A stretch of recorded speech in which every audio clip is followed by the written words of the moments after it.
अच्छा, आज हम ना न्यू चैप्टर स्टार्ट करने जा रहे हैं। तो लास्ट चैप्टर हमारे पास खत्म हो गया है। ये हमारे पास है electron transfer oxidation reduction reactions in coordination compounds. इनमें हमने इलेक्ट्रॉन ट्रांसफर पढ़ना है, जो बेसिकली क्या होते हैं, ऑक्सीडेशन रिडक्शन रिएक्शंस होते हैं। तो it's well known that in oxidation reduction reactions, जिन्हें हम रिडॉक्स रिएक्शंस भी कहते हैं, वन और more electrons form a reductant. Electron rich species reductant किसे कहते हैं? जिनके पास इलेक्ट्रॉन्स हो। Electron rich species are transfer to an oxidant electron poor species. वो इलेक्ट्रॉन्स ऑक्सीडेशन रिडक्शन रिएक्शन में बेसिकली क्या होते हैं, इलेक्ट्रॉन्स ट्रांसफर हो रहे होते हैं एक से ज्यादा फ्रॉम रिडक्टेंट, जो कि इलेक्ट्रॉन रिच स्पीशीज है जिसके पास ज्यादा इलेक्ट्रॉन्स होते हैं, टू एन ऑक्सीडेंट जिसके पास क्या है, कम इलेक्ट्रॉन्स होते हैं, इलेक्ट्रॉन पुअर स्पीशीज होती है। In this process, oxidation state of the reductant goes up while that of the oxidant goes down. तो इस स्टेज में जो हमारे पास ऑक्सीडेशन स्टेट होती है रिडक्टेंट की, वो बढ़ जाती है, while the oxidant goes down. Such redox reaction also occur between two complex ions. इस तरह के reactions क्या होते हैं, दो complex ions के दरमियान भी हो रहे होते हैं। One of which act as a reductant and other act as a oxidant. तो जिसमें एक जो है वो रिडक्टेंट एक्ट कर रहा होता है, दूसरा क्या कर रहा होता है, एज ए ऑक्सीडेंट एक्ट कर रहा होता है। Redox reactions occurring in complexes are called electron transfer or electron exchange reactions. जितने भी redox reactions होते हैं complexes में, वो दो तरह के हो रहे होते हैं। एक तो इलेक्ट्रॉन ट्रांसफर हो रहे होते हैं और एक इलेक्ट्रॉन एक्सचेंज रिएक्शंस हो रहे होते हैं। Types of electron transfer reactions in coordination compounds, ये नेक्स्ट हमारे पास हेडिंग है। Depending upon the mechanism involved in the electron transfer reactions occurring in complex ions, these reactions have been classified under the following two heads. Mechanism के लिहाज से इनको दो classification में तकसीम किया जाता है। एक हमारे पास है outer sphere electron transfer reactions, और एक हमारे पास क्या है, inner sphere electron transfer reactions. जो outer sphere electron transfer reactions हैं उनको आउटर स्फीयर मैकेनिज्म एक्सप्लेन करता है, और जो इनर ट्रांसफर रिएक्शंस हैं इनर स्फीयर, उनको इनर स्फीयर मैकेनिज्म एक्सप्लेन करता है। ये हम नेक्स्ट देखेंगे। नेक्स्ट है another classification of electron transfer reactions. ये एक अनदर क्लासिफिकेशन है। इसमें क्या है, दो तरह की टाइप्स हैं। पहली टाइप है these are electron transfer reactions in which there is no net chemical change. के इलेक्ट्रॉन ट्रांसफर रिएक्शन ऐसे हो रहे होते हैं जिसमें कोई केमिकल चेंज नहीं हो रही net. Such reactions are known as electron transfer exchange process. Simply क्या हो रहा है, इलेक्ट्रॉन्स एक्सचेंज हो रहे हैं। सही है, नो नेट केमिकल चेंज है, सिंपली क्या है, इलेक्ट्रॉन एक्सचेंज हो रहे हैं एक कम्प्लेक्स से दूसरे कम्प्लेक्स में। जैसे ये हमारे पास यहाँ पर ये वाला कम्प्लेक्स है, ये हमारे पास एक रिडक्टेंट है, उसके साथ ही हमारे पास ये वाला कम्प्लेक्स है, वो हमारे पास क्या है, ऑक्सीडेंट है। अब इस वाले कम्प्लेक्स में हमारे पास कोबाल्ट के ऊपर +2 ऑक्सीडेशन स्टेट है। एज ए होल हमारे पास कितनी है, +2 ऑक्सीडेशन स्टेट। तो यहाँ से क्या होता है, बेसिकली इलेक्ट्रॉन एक निकलेगा और वो एक्सचेंज हो जाता है यहाँ पर।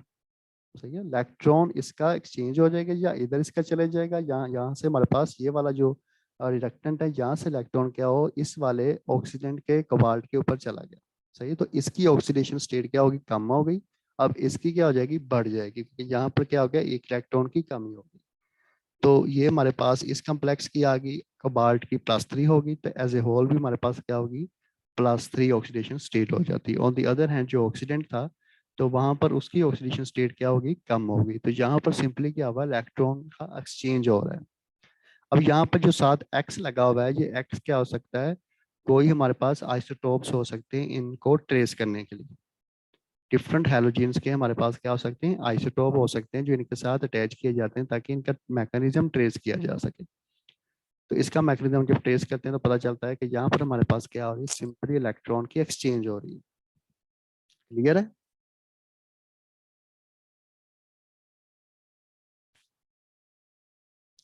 अब दूसरी हमारे पास टाइप है, these are electron transfer reactions in which there is a net chemical change, जिनमें कोई केमिकल चेंज भी और होता है साथ। सही है, अब यहाँ पर हमारे पास एक कम्प्लेक्स है, साथ हमारे पास ये वाला कम्प्लेक्स है। तो यहाँ से अब हमारे पास क्या होगा, इलेक्ट्रॉन्स अब यहाँ से क्या होगा, यहाँ से निकलेगा और यहाँ पर जाएगा, जैसे वहां पर गया था, इलेक्ट्रॉन क्या हो गया, कंप्लीटली ट्रांसफर हो गया यहाँ से यहाँ। तो इसकी ऑक्सीडेशन स्टेट भी बढ़ गई और इसकी ऑक्सीडेशन स्टेट क्या होगी, कम हो गई। अब इसमें कोई ना कोई केमिकल चेंज भी हो रहा होता है, लेकिन यहाँ पर शो नहीं करवाया होगा, सही है। वहां पर केमिकल चेंज नहीं होता, नेट केमिकल चेंज, लेकिन यहाँ पर क्या हो रहा था, कोई ना कोई केमिकल चेंजेस भी हो रहे होते हैं साथ। तो ये दो तरह के मैकेनिज्म है। इलेक्ट्रॉन ट्रांसफर यहाँ भी होता है, वहां पर जो इलेक्ट्रॉन ट्रांसफर कहा गया था उसे इलेक्ट्रॉन एक्सचेंज कहा गया था, यहाँ पर इलेक्ट्रॉन ट्रांसफर कहा गया था। अब यहाँ पर जो हमारे पास एक्स है, जैसे मैंने बताया कि वो क्या हो सकते हैं, ये डिफरेंट हैलोजन हो सकते हैं, इनके क्या हो सकते हैं, आइसोटोप्स हो सकते हैं। लेकिन यहाँ पर जो एक्स लगा हुआ है ये हमारे पास लिगेंड है, और ये जो हमारे पास एक्स है ये क्या है, आइसोटोप यूज हो रहा है। ऐसे एक अनदर एग्जांपल हमारे पास ये वाली है कि ये कम्प्लेक्स है, साथ ये एक डिफरेंट कम्प्लेक्स है। अब यहाँ से इलेक्ट्रॉन्स क्या होता है, ट्रांसफर होता है यहाँ पर, तो इसकी ऑक्सीडेशन स्टेट कम हो जाती है और इसकी क्या हो जाती है, बढ़ जाती है। तो जिसकी वजह से क्या होता है, कम्प्लेक्स की oxidation state as a whole भी क्या होती है, उस पर भी फर्क पड़ता है, वो भी कम और ज्यादा होती है। Excuse me sir. जी सर। सर जैसे ये पॉइंट ए में लिखा हुआ है chromium +2 NH3 5X whole square +1 लिखा हुआ है, इधर +1 आएगा या +2 आएगा? किधर भला?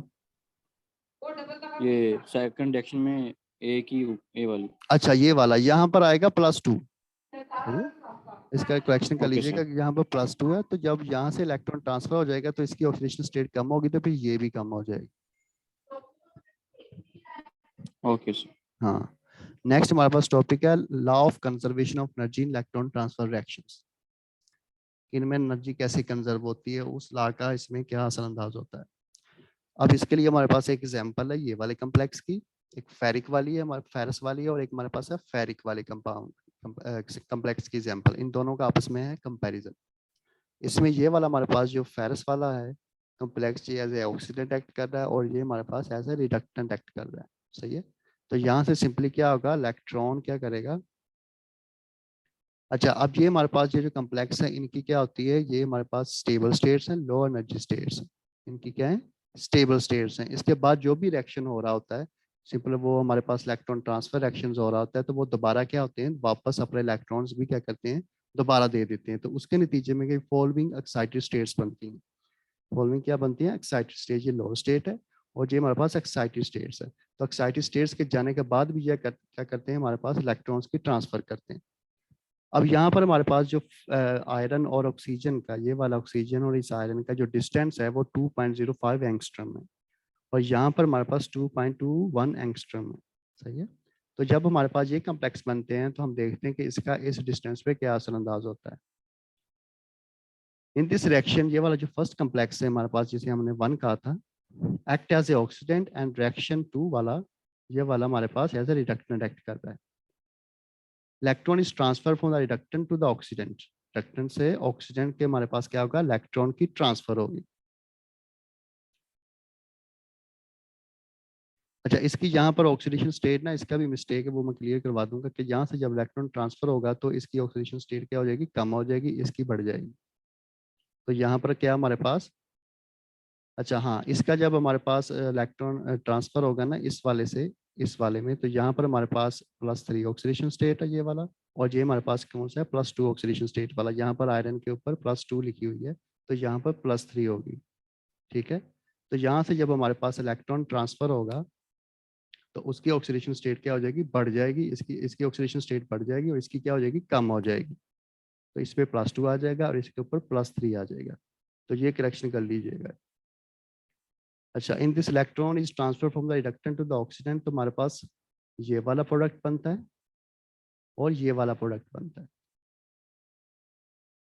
Third is produced from the reaction 1 and the reaction 4 is produced from the reaction. ये वाला थर्ड इस रिएक्शन से बनता है और ये वाला इधर इससे बनता है। The equilibrium FeO distance in 1 is 2.05 angstrom and distance in 2 is 2.21 angstrom. इनका difference है। Now, since according to Frank-Condon principle, the internuclear distances in a molecule remain unchanged. Franck Condon principle के अकॉर्डिंग जब मॉलिक्यूल्स में electron transfer हो रहे होते हैं तो इनका डिस्टेंस चेंज नहीं होता, वो सेम ही रहना चाहिए जो एक्साइटेड स्टेट्स में है। लेकिन Fe और डिस्टेंस, आयरन और ऑक्सीजन का डिस्टेंस जब हम देखते हैं थर्ड वन में, जो हमारे पास क्या है, प्रोडक्टर और एक्साइटेड स्टेट में, तो इसका आयरन का और ऑक्सीजन का डिस्टेंस क्या होता है, कम होता है as compare to this one. इससे क्या हो जाता है, इसका डिस्टेंस कम हो जाता है। सेम इसका भी जब ये वाला प्रोडक्ट बनता है तो इसका डिस्टेंस भी क्या हो जाएगा, इससे कम हो जाएगा। एक्चुअली एफ और डिस्टेंस वही बात जो मैंने की कि थर्ड वन क्या क्या है, वो शॉर्टर फाउंड किया जाता है 2.21 एंगस्ट्रॉम से। This is the case that third would be in high energy state or excited state. This state at third would come to the low energy state or ground state by losing the excess energy to the system and will then adjust iron oxygen distance to 2.21. अब ये वाला हमारे पास जो product है इसका distance इससे क्या होता है, कम होता है। तो ये क्या करेगा, एनर्जी लूज करेगा ताकि इसका डिस्टेंस दोबारा क्या हो जाए, ये वाला हो जाए। ऐसे ही ये वाला जो प्रोडक्ट है इसका डिस्टेंस भी क्या होता है, आयरन और ऑक्सीजन के दरमियान कम होता है, एक्सपेक्टेड शॉर्टर। तो ये भी क्या करता है, अपनी एनर्जी लूज करता है कि वो ये वाला प्रोडक्ट बन जाए दोबारा से। तो इस तरह से क्या होती है कि हमारे पास ये फ्रैंक कोल्टन प्रिंसिपल को क्या करते हैं, नजरअंदाज करते हैं, जो कि कह रहा होता है कि हमारे पास आयरन ऑक्सीजन का डिस्टेंस प्रोडक्ट्स में सेम होना चाहिए, लेकिन जहाँ पर क्या होता है, डिफरेंट होता है। जब हमारे पास वो एनर्जी लूज कर जाएंगे तो प्रोडक्ट्स जो थर्ड और फोर्थ हैं वो एक स्टेबल स्टेट अटेन कर लेंगे। जब ये वाले दोनों प्रोडक्ट्स क्या होंगे, एनर्जी लूज करेंगे तो इनकी क्या हो जाएगी, ये स्टेबल स्टेट अटेन कर लेंगे, जो ये वाली स्टेट है। उसके बाद इनका डिस्टेंस क्या हो जाएगा, उनके इक्वल हो जाएगा। Hence they can again participate electron transfer action and again liberate energy। तो ये क्या करेंगे, पहले हमारे पास ये वाले का इलेक्ट्रॉन ट्रांसफर हुआ तो ये वाले प्रोडक्ट बने, तो इनकी एनर्जी क्या हो जाएगी, हाई हो जाती है, एक्साइटेड स्टेट में चले जाते हैं। इनकी बॉन्ड लेंथ जो है आयरन और ऑक्सीजन के दरमियान डिस्टेंस वो कम हो जाता है दोनों के केस में। ये दोबारा क्या करते हैं, एनर्जी लिबरेट करते हैं और इस फॉर्म में आ जाते हैं स्टेबल स्टेट में। अब ये दोबारा से फिर क्या कर सकते हैं, पार्टिसिपेट कर सकते हैं इलेक्ट्रॉन ट्रांसफर रिएक्शन में। इस तरह क्या होता है, thus electron transfer reaction between complex ions having the same metal atom on ion in aqueous solution will lead to the constant generation of energy। इनकी जो हमारे पास एनर्जी की जनरेशन होती है वो कांस्टेंट रहती है अगर इनके कम्प्लेक्स में मेटल हमारे पास सेम होगा। तो आपका आज का टॉपिक जाता है, कोई क्वेश्चन है तो पूछ सकते हैं।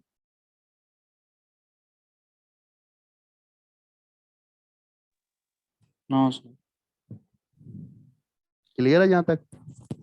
जी सर।